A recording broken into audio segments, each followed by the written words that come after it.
To advice for future. आज हम बात करेंगे how to become IAS, IPS और IRS और DM कैसे बने, इसकी पूरी जानकारी, कलेक्टर कैसे बने, full UPSC full information. First of all हम बात करेंगे कि UPSC क्या है या मतलब IAS कैसे बने। सिविल सर्विस एग्जामिनेशन के बारे में बात करेंगे कि लोग ज़्यादातर कहते हैं कि हम IAS की तैयारी कर रहे हैं। तो ये एक UPSC एक कमीशन है जो एक एग्ज़ाम कंडक्ट कराती है, जिसको हम कहते हैं सिविल सर्विस एग्जामिनेशन, CSC। तो हम CSC के बारे में पूरी बात करेंगे और UPSC के बारे में, और इसकी एलिजिबिलिटी क्या है, एज क्राइटेरिया, और आगे एग्ज़ाम पैटर्न के बारे में बात करेंगे, टोटल पोस्ट के बारे में बात करेंगे, और एग्ज़ाम कितने नंबर का होता है, कितना टाइम होता है और कितने अटैम्प्ट होते हैं, OBC, SC, ST और जनरल कैटेगरी के लिए कितने अटैम्प्ट मिलते हैं, ये पूरी जानकारी हम इसके बारे में बात करेंगे। और कौन लोग इसकी तैयारी करें, ये सब हम बात करेंगे। और सबसे पहले हम बात करते हैं UPSC के बारे में कि UPSC क्या है। UPSC क्या है? यूनियन पब्लिक सर्विस कमीशन इसकी फुल फॉर्म होती है। It conduct an exam on a national level known as CSC, जिसे हम CSC के नाम से जानते हैं। CSC की फुल फॉर्म होती है सिविल सर्विस एग्जामिनेशन।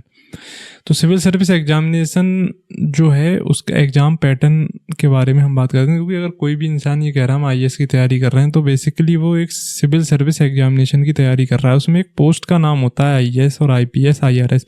ये जो पोस्ट हैं ये हमें मिलती हैं मतलब रैंक के हिसाब से। सिविल सर्विस एग्जामिनेशन में टोटल जो पोस्ट होती हैं वो 24 पोस्ट होती हैं। नंबर 1 पर ये सारी जो 1 से लेकर 24 तक जो टोटल पोस्ट हैं ये सारी पोस्ट हैं। तो रैंक के आधार पर सबसे पहले जो भी है, नीचे से हम ऊपर से अगर हम नीचे की ऊपर तरफ चलेंगे तो ये जो हमारी पोस्टें हैं ये नीचे से ऊपर की तरफ आते हैं। तो हमारी रैंक के आधार पर जो पोस्टें होती हैं, कि रैंक जिस तरीके से अगर हमारी रैंक होती है उसी तरीके से हमें पोस्टें मिलती हैं। तो सबसे पहली जो पोस्ट सबसे पॉपुलर जो ज़्यादातर है IAS पोस्ट जो होती है वो सबसे ज़्यादा पॉपुलर पोस्ट है। कि IAS और IPS और IFS, इंडियन फॉरेन सर्विस, ये पोस्ट सबसे ज़्यादा पॉपुलर होती है। मतलब इंडियन एडमिनिस्ट्रेशन सर्विसेज की फुल फॉर्म होती है। तो ज़्यादातर जो लोग IAS बनते हैं एक टाइम के बाद, मतलब उन्हीं को ही DM या कलेक्ट्रेट की पोस्ट मिलती है, ये पोस्ट मिलती है। फिर Indian audit service, Indian civil account service, Indian corporate law service, Indian, इस तरीके से 24 सर्विस होती हैं। जिस तरीके से हमारी रैंक होती है उसी तरीके से ये टोटल पोस्ट हमको मिलती हैं। ठीक, उसके बाद हम एग्ज़ाम पैटर्न की बात करेंगे। सिविल सर्विस एग्ज़ाम पैटर्न क्या है? CSC, this exam qualify 3 step, यानी ये एग्ज़ाम को अगर हमें क्वालिफाई करना है तो 3 स्टेप में हम इस एग्ज़ाम को क्वालिफाई कर सकते हैं। सबसे पहला जो स्टेप होता है वो प्री होता है, दूसरा मेंस होता है हमारा, तीसरा हमारा इंटरव्यू होता है। तो प्री का एग्ज़ाम पैटर्न क्या है और प्री के बारे में हम सारी डिटेल में बात करेंगे कि प्री एग्ज़ाम क्या है। तो प्री एग्ज़ाम पैटर्न जो है वो है, प्री में 2 एग्ज़ाम होते हैं। पहला पेपर होता है जर्नल स्टडीज़ का, यानी कि GS जिसको कहते हैं, जर्नल स्टडीज़ का। ये 120 क्वेश्चन होते हैं, 200 मार्क्स का होता है, 2 घंटे का इसमें हमें समय होता है। और ये MCQ बेस्ड पेपर है। MCQ मतलब एक क्वेश्चन के 4 ऑप्शन होंगे, वही वाला होता है, और एक करेक्ट है, एक हमें चुनना है। उसी तरीके से नेगेटिव मार्किंग भी होती है। पेपर 2 CSAT है। CSAT में 80 क्वेश्चन होते हैं और 200 मार्क्स का होता है, 2 घंटे का। ये इसमें टाइम ड्यूरेशन 2 घंटे की, लेकिन इसकी क्वालिफिकेशन जो है वो 33%, यानी हमें 33% ही इसमें नंबर लाना है। अगर 33% नंबर आते हैं तभी हमारे ये वाला पेपर चेक होगा, और जो हमारी मेरिट बनेगी वो मेरिट इसी पेपर से बनती है। मेरिट जो है वो इसी पेपर से बनती है। अभी तक जो मोस्टली मेरिट के अंक जाते हैं वो 120 नंबर्स या 115, 110 तक, ये 122, इस तरीके से ही टोटल ये मेरिट जाती है, अभी तक की जो मेरिट गई है। तो इसी तरीके से हमें CSAT जो पेपर है इसमें ज़्यादातर बच्चे 33% नंबर नहीं ला पाते, इस वजह से सी सेट क्वालिफाई नहीं हो पाता। अगर सी सेट आपका क्वालिफाई नहीं हुआ और चाहे इसमें आपके कितने भी नंबर हैं, 125 हो चाहे 130 हो, कुछ कितने भी नंबर हो, उससे कोई फ़र्क नहीं पड़ता। इसलिए जनरल स्टडीज़ का जो पेपर है ये तभी चेक होगा जब हमारा सी सेट क्वालिफाई होगा। अब हम मेंस एग्ज़ाम के बारे में बात कर लेते हैं कि मेंस एग्ज़ाम क्या है।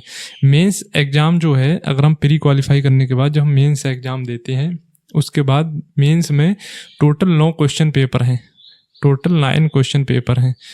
Attempt all paper subjective type, जो ये वाले पेपर होते हैं सब्जेक्टिव टाइप, यानी ये हमें रिटन करना है, हैंड रिटन, सारे पेपर रिटन, इसके नोट्स होंगे और ये हमें रिटन करना है। और इसमें ऑल पेपर में 3 घंटे का टाइम मिलता है। तो इसमें पहला पेपर जो होता है वो ऐसे का होता है जो 250 मार्क्स का होता है, दूसरा जनरल स्टडीज पेपर 1, तीसरा जो होता है जीएस पेपर 2, चौथा होता है तुम्हारा जनरल स्टडीज पेपर 3, 250 मार्क्स। ये सारे 250 मार्क्स के हैं, लेकिन ड्यूरेशन जो है इसकी 3 आवर्स है, जो वो टाइमिंग है वो 3 आवर्स ही है, 3 घंटे का ही सब में टाइम रहता है। उसके बाद जनरल स्टडीज पेपर 4, ये भी 250 मार्क्स के। तो बेसिकली 4 जो हमारे पेपर हैं वो जीएस के ही हैं, जनरल स्टडीज के। उसके बाद लैंग्वेज पेपर बनाता है हिंदी, यानी जो भी आपकी मदर टंग या फिर जो भी रीजनल लैंग्वेज है कॉन्स्टिट्यूशन के अकॉर्डिंग वो आपकी लैंग्वेज है। एक इंग्लिश कंपलसरी है। ये 300 मार्क्स का पेपर होता है, ये क्वालिफाइंग है, 33% क्वालिफाइंग, ये क्वालिफाइंग पेपर होता है। अगर ये दोनों पेपर हमें क्वालिफाइंग करना है, अगर ये पेपर हम क्वालिफाई नहीं कर पाए तब भी मेंस जो है उसमें आगे नहीं बढ़ सकते, तब भी आप मेंस को क्वालिफाई नहीं करो। और फिर आता है लास्ट में 8 और 9 वाला जो पेपर होता है, 2 पेपर जो हमारे होते हैं ऑप्शनल। ये आपके जो भी ऑप्शनल पेपर हैं उनमें से आप चुनोगे, जैसे लाइक का हिस्ट्री, ज्योग्राफी या साइंस है या मैथ है, जो भी आपका सब्जेक्ट है, केमिस्ट्री है या फिजिक्स है, जो भी आप सब्जेक्ट चूज़ करना चाहें, सोशोलॉजी है या इकोनॉमिक्स है, जो भी आपका सब्जेक्ट हो, वो ये ऑप्शनल के 2 पेपर होते हैं 250-250 मार्क्स के। लेकिन सब में जो ड्यूरेशन है वो 3 आवर्स की है, जो टाइम है वो 3 आवर्स का ही टाइम है, उसमें कोई भी वो नहीं है। तो जो भी चीज़ है वो मेंस में आपके 9 पेपर होते हैं। ये क्वालिफाइंग करने के बाद हमारे पास फाइनल और थर्ड स्टेप आता है जो इंटरव्यू है, पर्सनालिटी टेस्ट जिसको बोलते हैं। ये हमारा 275 मार्क्स का होता है। अब टोटल अगर रिटन एग्जाम और इंटरव्यू की बात करें तो 1750 प्लस 275 मार्क्स इंटरव्यू के 2025 का होता है। जो हमारा प्री है वो केवल क्वालिफाइंग है मेंस के लिए, मेंस के लिए। उसके बाद उसके कोई भी मेरिट में नंबर नहीं जुड़ते, वो केवल क्वालिफाइंग है मेंस के लिए। उसके बाद हम आते हैं, अब हम बात करेंगे, और यहाँ पर हमारी टोटल जो मेरिट आती है वो 1000 स्टूडेंट पर ईयर सिलेक्ट होते हैं CSC एग्ज़ाम के अंदर। तो इसमें से हमारी ज़्यादातर अभी तक जो मेरिट जाती है वो 50%, 55%, 50 से लेकर 55% ही अंक आते हैं ज़्यादातर, मोस्टली जो टॉपर होते हैं उनके भी। अब हम एलिजिबिलिटी की बात करते हैं कि कौन लोग इस एग्ज़ाम को दे सकते हैं और क्या क्वालिफिकेशन होना चाहिए। एनी बैचलर डिग्री विद 33%, यानी केवल ओनली 33% आप पासिंग मार्क्स हैं तब भी आ जाता है, मतलब। लेकिन रिकॉग्नाइज यूनिवर्सिटी, यानी कोई भी इंडिया की जो भी रिकॉग्नाइज यूनिवर्सिटी है, रिकॉग्नाइज्ड यूनिवर्सिटी के साथ होना चाहिए। पर ऐसा नहीं है किसी भी यूनिवर्सिटी रिकॉग्नाइज जो इंडिया की है, जो UGC जो भी आप मतलब यूनिवर्सिटी है रिकॉग्नाइज, उन्हीं यूनिवर्सिटी से आपको 33% के साथ कोई भी बैचलर डिग्री। अब बैचलर डिग्री में आता है चाहे आपके पास BA हो, BCom हो या B.Pharm हो, या अगर इंजीनियरिंग में आ जाए तो BTech हो, या any bachelor degree, any bachelor degree, कोई भी बैचलर डिग्री आप क्वालिफाइंग हो, चाहे BSc हो या कोई भी एनी बिजनेस, चाहे MBBS हो, जो भी बैचलर डिग्री हैं वो सारे लोग एलिजिबल हैं, मतलब ये एग्ज़ाम देने के लिए। अब आगे हम बात करते हैं एज लिमिट और नंबर ऑफ अटेम्प्ट के लिए। जो जनरल कैटेगरी के लिए एज लिमिट रखी गई है 21 ईयर। 21 ईयर मतलब इससे पहले आप ये एग्ज़ाम दे नहीं सकते, और इसके साथ में आपके पास ग्रेजुएशन मिनिमम क्वालिफिकेशन जो है आपकी ग्रेजुएशन होना ही चाहिए। और 21 ईयर से लेकर 30 ईयर तक, 21 ईयर से 30 ईयर जो मैं एंड 6 अटैम्प्ट, केवल 6 अटैम्प्ट दे सकते हैं जर्नल कैटेगरी से जो लोग बिलोंग करते हैं, वो केवल 6 अटैम्प्ट दे सकते हैं। जो जर्नल कैटेगरी से बिलोंग करते हैं वो केवल ओनली फॉर 6 अटैम्प्ट, यानी जनरल कैटेगरी के लिए 21 से लेकर 30 ईयर एज रखी गई है, उसके बाद केवल 6 अटैम्प्ट रखे गए हैं। और ओबीसी की अगर हम बात करें तो 21 से लेकर 33 एज और 9 अटैम्प्ट दे सकते हैं। SC ST से बात करें तो 21 से 37 तक अनलिमिटेड अटैम्प्ट है। PWD कैंडिडेट में भी 2 तरीके के कैंडिडेट होते हैं, non attempt for UPSC OBC candidate and SC ST candidate unlimited attempt. इन लोगों के लिए वही है, क्योंकि PWD और SC ST और OBC में ज़्यादा डिफरेंट होता नहीं है। तो ये 3 कैटेगरी की ये बात है कि मतलब जो लोग मिनिमम ग्रेजुएशन पासिंग मार्क्स से क्वालिफाइंग है वो लोग, और 21 ईयर अगर आपकी एज हो चुकी है तो आप इस एग्ज़ाम में बैठ सकते हैं। अब आप अपनी कैटेगरी के वाइज से ला ली, अगर आप जनरल में आते हैं तो आपको केवल 6 अटैम्प्ट मिलेंगे और 30 ईयर तक आपकी एज होनी चाहिए। OBC में आते हैं तो 33 ईयर तक, और SC ST में आते हैं तो 37 तक, और अगर आप PWD कैंडिडेट हो तो 9 अटैम्प्ट। OBC कैंडिडेट और SC ST candidate unlimited attempt. अगर आप ये एग्ज़ाम को देना चाहते हैं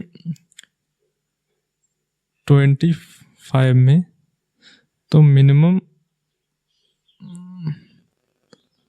जो ईयर है ना, आपको जो प्रिपरेशन के लगते हैं, प्रिपरेशन के लिए minimum year 2 year preparation, 2 year preparation लगते हैं इस एग्ज़ाम को पूरी तैयारी में, 2 ईयर या 18 मंथ इस एग्ज़ाम को। और इसमें मोस्टली जो चीज़ें हैं वो रिटन एग्ज़ाम की जाता है। हैंड राइटिंग से लेके आप जो है हैंड राइटिंग पर बहुत ज़्यादा डिपेंड करता है, लिखने की क्षमता कितनी अच्छी है, ये सारी चीज़ें थी। मतलब UPSC के बारे में आपने सुना हो, कोई भी कहे अगर हम UPSC की तैयारी कर रहे हैं तो आप ये पूछ सकते हैं आप किस एग्ज़ाम की तैयारी कर रहे हैं UPSC में। अगर उन्होंने बोला CSC यानी सिविल सर्विस एग्जामिनेशन की अगर हम तैयारी कर रहे हैं तो आप समझ जाएंगे सिविल सर्विस एग्जामिनेशन के अंदर अगर अच्छी रैंक आती है, अगर उसको IAS मिल जाता है तो आने वाले समय में DM या कलेक्टर बनेगा किसी भी ज़िले का। तो सिविल सर्विस एग्जामिनेशन इंडिया का सबसे टफेस्ट एग्ज़ाम है और वर्ल्ड में ये 3रे नंबर पर आता है।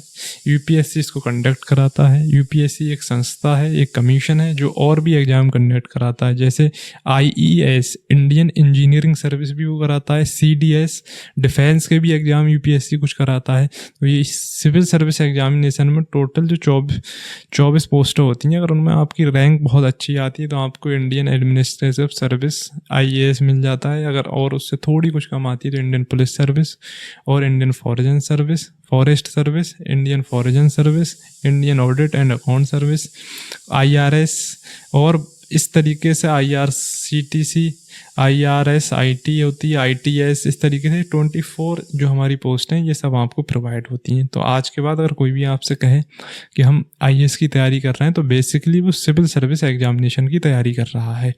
तो ये इतना आई होप उम्मीद है कि आपको ये वीडियो समझ में आई होगी और IAS IPS से रिलेटेड आके आपकी सारी जो भी कन्फ्यूजन वो दूर हुई होगी कि how to become a IAS and IPS, कि IAS कैसे बने और DM कैसे बने, IPS करने। जो IPS का मेनली जो भी काम होता है वो ज़्यादातर पुलिस सर्विस में जो हेड लोग होते हैं वो IPS बनते हैं, और दूसरी चीज़ जो IAS होते हैं वो हर डिपार्टमेंट के हेड होते हैं। मतलब एडमिनिस्ट्रेटिव सर्विस के अंदर IAS एक सबसे बड़ी पोस्ट मानी जाती है इंडिया के अंदर। तो इंडिया का सबसे टफेस्ट एग्ज़ाम है UPSC। ये 3 चरणों में होता है civil service examination, pre, mains and interview. आपने प्री के बारे में भी जाना, इसमें 2 पेपर होते हैं, ये ऑब्जेक्टिव टाइप पेपर है। मेंस में 9 पेपर होते हैं, ये सब सब्जेक्टिव है, इसमें आपको रिटन एग्जाम देना है। और इंटरव्यू में फाइनल 275 नंबर का होता है, ये आपका मॉक इंटरव्यू होगा। बेसिकली पर्सनैलिटी टेस्ट का इसमें आपका देखा जाता है कैसे आपके। तो ये जो एग्ज़ाम है ये बेसिकली इस तरीके से डिज़ाइन है कि आपको अगर एक जिला दे दिया जाए, कोई भी पॉलिसी मेकर अगर आपको कुछ भी दे दी जाए तो आप उसको बना पाते हैं या नहीं बनाते, ये सारी चीज़ें आपकी चाहिए। डिसीजन मेकिंग पावर इसमें बहुत ज़्यादा मायने रखती है। तो ये सारे एग्ज़ाम का पैटर्न था। आई होप, उम्मीद है आपको ये पूरे एग्ज़ाम के बारे में समझ में आया होगा।